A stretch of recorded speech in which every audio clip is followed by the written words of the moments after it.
नमस्कार, मैं आशुतोष तिवारी, आरएस मुंडले कला एवं वाणिज्य महाविद्यालय नागपुर का छात्र। आज इस शंखनाद के कार्यक्रम के माध्यम से मैं कुछ कविताएं प्रस्तुत करने जा रहा हूं। आज आज़ादी के लगभग 75 वर्ष पूर्ण हो चुके हैं, लेकिन आज भी कई प्रकार के प्रश्नों का, जिन प्रश्नों के आधार पर हमें आज़ादी मिली थी, जैसा हमने सोचा था कि आज़ाद भारत में हम इन चीज़ों को लागू करेंगे, अथवा आज़ाद भारत का स्वप्न कुछ इस प्रकार था कि आज़ाद भारत में सभी को समानता स्थापित होगी। लेकिन आज कई प्रकार के स्थितियां, हमारे देश क्या खोया क्या पाया हमने, इस प्रकार की स्थिति से आज हमारा देश गुजर रहा है। आज हमारे देश में भी जिस प्रकार हमारे महापुरुषों ने आज़ाद भारत की कल्पना की थी, आज आज़ादी के 75 वर्ष के उपरांत भी आज आज़ाद भारत की कल्पना उस प्रकार साकार नहीं हो पाई है। कई प्रकार के प्रश्न आज भी मन में उलझते हुए से दिखते हैं, कई प्रकार के प्रश्न मन में आते हैं, जैसे वृद्धाओं का प्रश्न। आज आधुनिक युग में तो हम पहुंच चुके हैं, आज भारत जो है मंगल तक पहुंच रहा है, कभी चांद को छू रहा है, लेकिन उस परिस्थिति के उपरांत भी आज हमारे देश में पश्चिमी सभ्यता के अनुकरण के कारण आज हमारे देश में वृद्धाओं की स्थिति गंभीर हो चुकी है। कक्षा 10वीं में मैंने पढ़ा था कि वृद्धाएं धरती का नमक होती हैं। मतलब जिस प्रकार भोजन में यदि नमक ना हो तो उस भोजन का स्वाद नहीं आता है, इसी प्रकार परिवार में यदि वृद्धाएं ना हो तो उस परिवार को अच्छा परिवार नहीं माना जाता है। इस प्रकार के प्रश्न हमारे सामने उपस्थित होते हैं और मुझे लगता है कि इन्हीं प्रश्नों को लेकर यह जो आज मैं पहली कविता आपको सुनाने जा रहा हूं, वह कविता इन्हीं प्रश्नों का एक प्रकार से प्रश्नों का काव्य रूप है।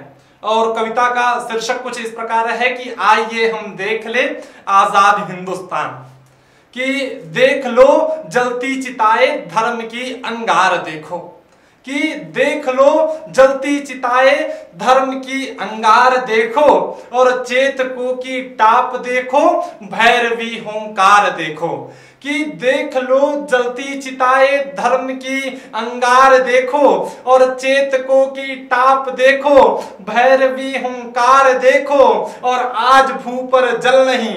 धर्म का प्रश्न हमारे सामने खड़ा हो रहा है कि आज भू पर जल नहीं और धर्म के नाम पर खून बहाया जा रहा है। कि ध्यान दीजिएगा कि आज भू पर जल नहीं, शोणित बिखरता जा रहा है, और शिवनेरी नया कैलाश बनता जा रहा है। बोलती है चमक कर गोविंद की कृपाण, और आइए हम देख ले आजाद हिंदुस्तान। कि बाबा साहेब आंबेडकर ने कुछ स्वप्न देखे थे, कि उन स्वप्नों को देखिएगा कि देख लो आंबेडकर की धम्म की नव श्रृंखलाएं, कि देख लो आंबेडकर के धम्म की नव श्रृंखलाएं, और गांधी शांति उपवन में कहीं चरखा चलाए, कि देख लो आंबेडकर के धम्म की नव श्रृंखलाएं, और गांधी शांति उपवन में कहीं चरखा चलाए, और जोड़ते सरदार देखो मोतियों का हार भारत। कि हमारे जो आजाद भारत को जोड़ने का कार्य सरदार पटेल के माध्यम से हुआ था, कि जोड़ते सरदार देखो मोतियों का हार भारत, और आज जिनके बल मनाता है सभी त्योहार भारत, कि आज जिनके बल मनाता है सभी त्योहार भारत, हो गया जिनकी बदौलत आजाद हिंदुस्तान, और आइए हम देख ले आजाद हिंदुस्तान। कि अब इसके बाद देखिएगा कि है नहीं आजाद भारत की कथा इतनी सुहानी। जितना हमें आज प्रगति दिखती है, महिला सशक्तिकरण दिख रहा है, कई प्रकार के हमारी प्रगति दिख रही है कि हम सबसे सस्ते कम पैसों में हम जो है आधुनिक तकनीकी का निर्माण कर सकते हैं, लेकिन फिर भी ध्यान दीजिएगा कि आज भारत की स्थिति उस प्रकार नहीं है। कि है नहीं आजाद भारत की कथा इतनी सुहानी, और माँ पिलाती त्रिशुद्ध को दूध कहकर रोज पानी, कि है नहीं आजाद भारत भारत की कथा इतनी सुहानी, और माँ पिलाती तृषित सुत को दूध कहकर रोज पानी। क्या पहुंचकर चांद पर भी फांद पाए रूढ़ियों को, कि क्या पहुंचकर चांद पर भी फांद पाए रूढ़ियों को, और दे सके छोटे घरौंदे बेसहारा बूढ़ियों को। जिस प्रश्न के बारे में मैंने प्रारंभ में जिक्र किया था कि दे सके छोटे घरौंदे बेसहारा बूढ़ियों को, क्या बहनों को दे सके हम आज तक सम्मान, और आइए हम देख ले आजाद हिंदुस्तान। कि क्या बहनों को दे सके हम आज तक सम्मान, और आइए हम देख ले आजाद भारत, आजाद हिंदुस्तान। अब देखिएगा कि नेताओं की स्थितियों के बारे में देखिएगा कि हो गया जिस एक कारण से कभी दो भाग भारत। बंटवारे की पृष्ठभूमि कुछ इस प्रकार है कि हो गया जिस एक कारण से कभी दो भाग भारत, कि हो गया जिस एक कारण से कभी दो भाग भारत, आज भी निस दिन जलाए जा रही जो आग भारत, कि आज भी निस दिन जलाए जा रही जो आग भारत, और आग को जो तूल देते वो कहाते जन प्रणेता। कि आग को तो जो तूल देते, कि आग को जो तूल देते वो कहाते जन प्रणेता, झोंक दे जो गर्त में इंसान को कहलाए नेता, कि झोंक दे जो गर्त में इंसान को कहलाए नेता। हो गया जिनकी बदौलत बर्बाद हिंदुस्तान, और आइए हम देख ले आजाद हिंदुस्तान। कि आइए हम देख ले आजाद हिंदुस्तान। अब दूसरी कविता जो मैं सुनाने जा रहा हूं वह कविता है बहुत हास्य व्यंग के महान कवि ओम प्रकाश आदित्य जी की, और उस कविता का शीर्षक है गधा। आज हमारे देश की स्थितियों को, नेताओं की स्थितियों को देखने के बाद, जब गुंडा हमारे देश का संसद में ईश्वर की शपथ लेने लगता है, ऐसी स्थितियां देखने के बाद जो है हमारे देश में अब किसी कवि, कोई कवि लिखते हैं कि जो है अजब नहीं जो तुक्का भी तीर हो जाए, कि अजब नहीं जो तुक्का भी तीर हो जाए, और फटे जो दूध तो पनीर हो जाए, और मवालियों को न देखो हिकारत से, न जाने कौन सा गुंडा कब वजीर हो जाए। जब गुंडे मवाली हमारे देश के इस लोकतंत्र के मंदिर में प्रवेश करते हैं, ऐसी स्थितियों को लोकतंत्र की वास्तविक चरित्र चित्रण हास्य व्यंग के माध्यम से इस कविता में किया गया है।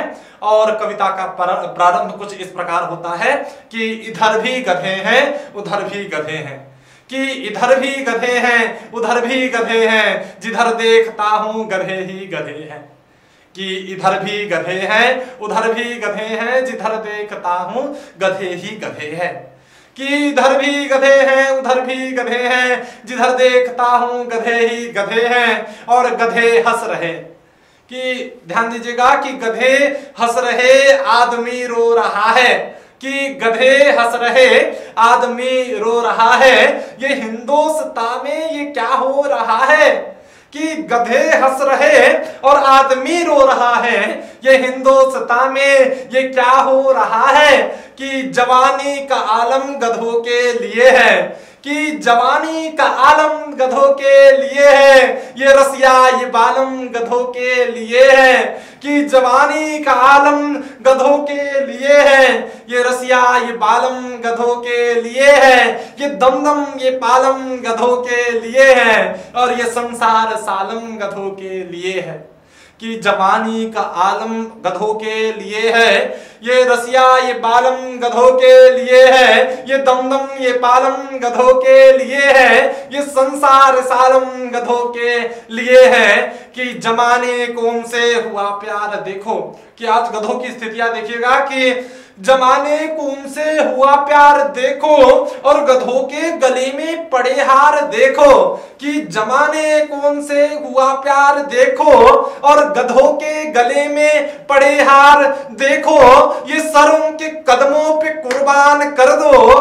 कि ये सर उनके कदमों पे कुर्बान कर दो और हमारी तरफ से ये ऐलान कर दो कि हमारी तरफ से ये ऐलान कर दो और एहसान हम पर है भारी गधों के, कि एहसान हम पर है भारी गधों के और गधों के हुए आज से हम पुजारी, कि गधों के हुए आज से हम पुजारी और पिलाए जा साकी पिलाए जा डट के, कि पिलाए जा साकी पिलाए जा डट के, तू विस्की के मटके पे मटके, कि पिलाए जा साकी कि पिलाए जा साकी पिलाए जा डट के, तू विस्की के मटके पे मटके, कि घोड़ों को मिलती नहीं घास। देखो कि आज गधों का राज दिखेगा कि घोड़ों को मिलती नहीं घास देखो और गधे खा रहे हैं च्यवनप्राश। देखो कि घोड़ों को मिलती नहीं घास देखो और गधे खा रहे हैं च्यवनप्राश। देखो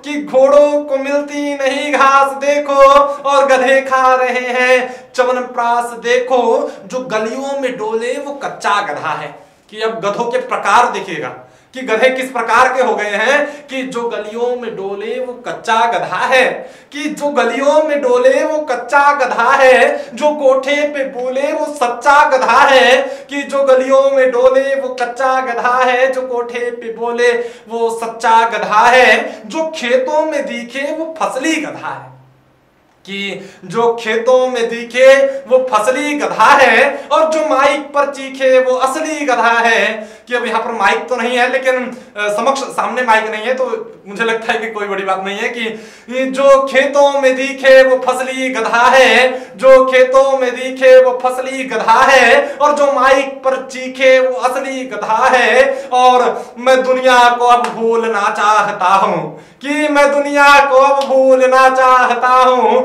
गधों की तरह फूलना चाहता हूँ, कि मैं दुनिया को अब भूलना चाहता हूँ, गधों की तरह फूलना चाहता हूँ, कि मुझे माफ करना, कि मुझे माफ करना, मैं भटका हुआ था जो ठहर रहा था भीतर जो अटका हुआ था, कि जो ठहर रहा था भीतर जो अटका हुआ था, और इधर भी गधे हैं उधर भी गधे हैं, जिधर देखता हूँ गधे ही गधे।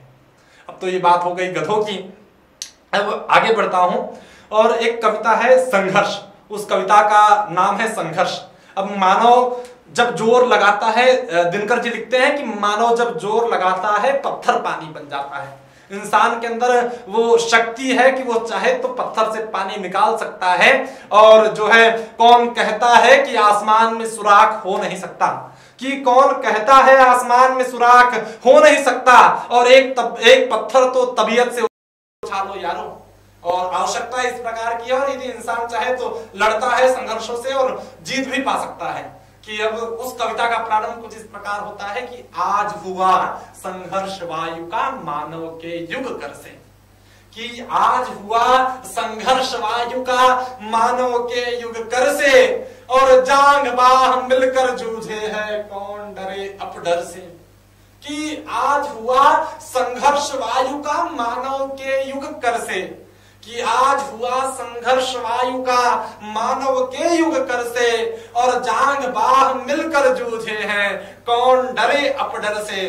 कि बारिश हो रही थी, बरसात हो रही थी और कभी अपने मंजिल की ओर बढ़ रहा था और उस समय वायु भी विपरीत दिशा से चल रही थी, और वह किस प्रकार उस प्रकृति से लड़ता है, उस समय उस परिस्थिति में अपने लक्ष्य को हासिल करने के लिए लड़ता है। उसी संघर्ष को हम इस कविता में देखेंगे कि आज हुआ संघर्ष वायु का मानव के युग कर से, और जांग बाह मिलकर जूझे है कौन डरे अपडर से। जलद ठठाठा बीच बीच में जीत गया दिन घर से, कि जलद ठठाठा बीच बीच में जीत गया दिन कर से, किंतु हंसी तब तक की है जब तक न लड़ा हो नर से।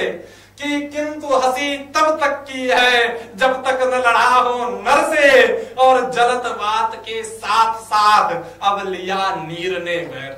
अब तक तो केवल हवाएं चल रही थी, बादल बिजली कड़क रही थी, लेकिन अब तो बारिश भी होने लगी, अब पानी भी बरसने लगा। कि कुछ इस प्रकार है कि जलद वात के साथ साथ अब लिया नीर ने वैर, और जो कल तक थी मीत राह वह, जो कल तक थी मीत राह वह नहीं पूछती खैर। कि जो कल तक थी मीत राह वह नहीं पूछती खैर, हम निज खम को ठोक चुके हैं वे निज खम को ठोके। और कवि कहता है कि हम निज खम को ठोक चुके हैं वे निज खम को ठोके, कि हम निज बल को झोंक चुके हैं वे निज बल को झोंके, कि हम निज बल को झोंक चुके हैं वे निज बल को झोंके। कौन आज मग में ऐसा है, कि कौन आज मग में ऐसा है जो इस श्रम को रोके, कि कौन आज मग में ऐसा है जो इस श्रम को रोके। किंतु हंसी तब तक की है जब तक न लड़ा हो नर से, कि किंतु हंसी तब तक की है जब तक न लड़ा हो नर से। जलद वात के साथ साथ अब लिया नीर ने बैर, कि जो कल तक थी मीत राह वह नहीं पूछती खैर, कि कौन आज मग में ऐसा है जो इस श्रम को रोके, कि आज विजय मंजिल पाना है स्वेद कणों को खोके, कि आज विजय मंजिल पाना है स्वेद कणों को खोके। कि एक कहावत है कि ओखली में सर दिया तो मूसल का क्या डर, उस कहावत को देखिएगा कि दिया ओखली में सिर है, कि दिया ओखली में सिर है फिर मूसल का क्या भय है, कि दिया ओखली में सिर है फिर मूसल क्या का भय है। कि कवि कहता है कि मैं बरसात में निकल तो चुका हूँ, कठिनाई में निकल तो चुका हूँ इस परिस्थिति में, लेकिन मुझे अब निकल चुका हूँ तो मैं हारूंगा नहीं, बल्कि इस परिस्थिति का सामना करूंगा। कि जो है यह दिया ओखली में सिर है फिर मूसल का क्या भय है,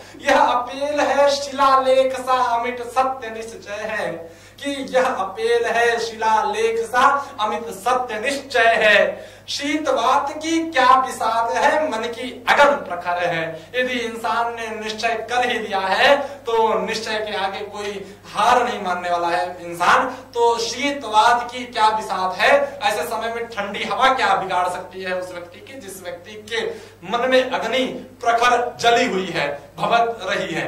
तो शीतवात की क्या बिसात है मन की अगन प्रखर है, और बहुत ध्वनित है गूंज गाज पर कभी कुछ अधिक मुखर है।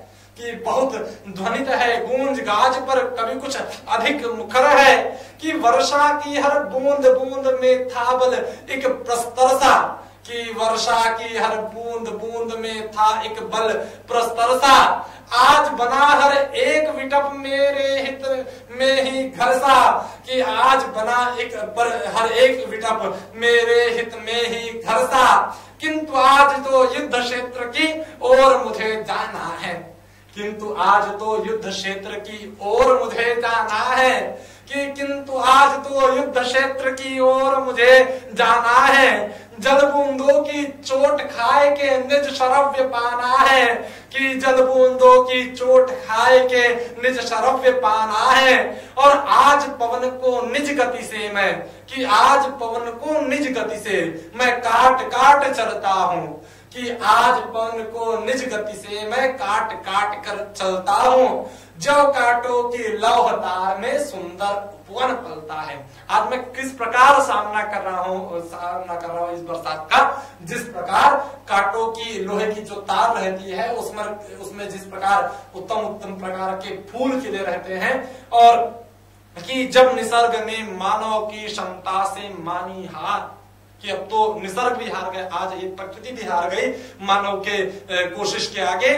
कि जब निसर्ग ने मानव की क्षमता से मानी हार, तब समीर हो सौम्य मिटाता रण वाली तकरार, कि तब समीर हो सौम्य मिटाता रण वाली तकरार। और धीरे धीरे बारिश भी हो गए आज अनुकूल, कि धीरे धीरे बारिश भी हो गए आज अनुकूल। मृदुतर जलकण हो गए, कि मृदुतर जलकण हो गए जो लगते शमशूल, कि जो लगते शमशूल।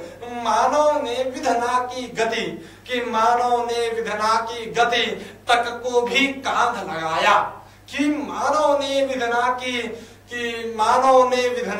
गति तक को भी कांध लगाया। निश में सूरज और दिवस में घोर अंधेरा छाया, कि निश में सूरज और दिवस में घोर अंधेरा छाया। और इस प्रकार इस कविता का अंत होता है।